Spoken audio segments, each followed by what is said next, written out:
I often hear this question, aren't all religions the same? And that's something that can sound really tolerant, right? It's something that kind of like makes us start thinking like, oh, if they're all the same, we're all good, right? You've heard that question before? Yeah. I've actually heard it described. There's like this ancient story. It's the ancient story of the elephant. And the story goes like this, that there's one large elephant, and around the elephant are a bunch of blind men, 5 or 6 blind men.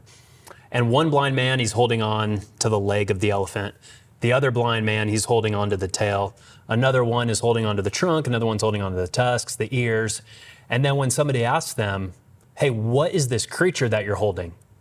Well, the blind man who's holding the tail says, oh, this creature is really thin and long and has, an end of hair.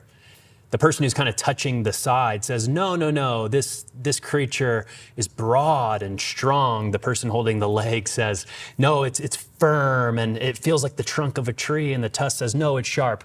You get the picture. Yeah, oh yeah, absolutely. And people sometimes use that to say, that's a lot like world religions.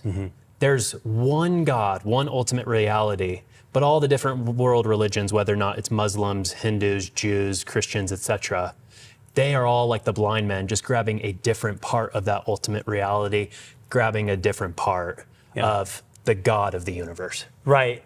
And when that analogy is used, it's actually used to make it sound super tolerant. So it does. I mean, on the surface, it sounds pretty tolerant. Yeah. However, there's kind of 2 flaws into it. The first flaw is that it's unfair to a lot of world religions. So, for instance, most of the world is not monotheistic.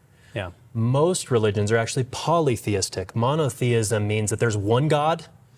Polytheism means there's many gods. So really, in sounding tolerant, we're actually being really exclusive and excluding all the other religions of the world and giving them any consideration because they believe in multiple gods. Right.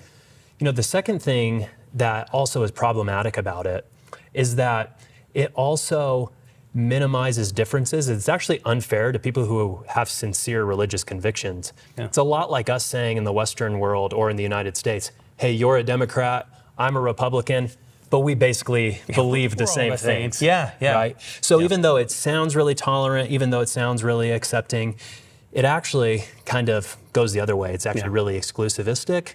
And it doesn't really give credit to people's religious convictions. Right. But this is where Christianity, I think, is entirely unique. Most religious teachings throughout the world say this. They say your approval in God's sight and God's love for you, it's dependent on your performance. So most world religions, and actually I would say all world religions, except for Christianity, say that you live a life here, you try and do good things, you try and be a religious person, and then at the end of your life, if you've done good enough, then God allows you into heaven and you're approved by God. Christianity actually says the opposite. It says we've all fallen short. None of us has lived a good life. There's only one person who's ever lived a good life, and that's Jesus.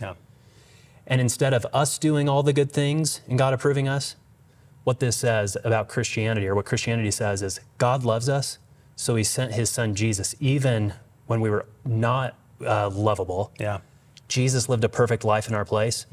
And then by faith in him, he gives us all the credit for it. And then on top of that too, Jesus also takes all the wrong that we've done, all the hurt that we brought into the world, all the evil and brokenness. He takes that upon himself on the cross, and he completely forgives us of all of our wrong and gives us a completely new identity as followers of himself. Yeah. That's good. I think that's super helpful. And you know what? If you have more questions, we actually have a small group here at Deer Creek Church that we would love for you to explore. It's actually called Christianity Explored. You can find out more information on our website. Also, you can submit your question at the question box just right below this video. Thanks for tuning in.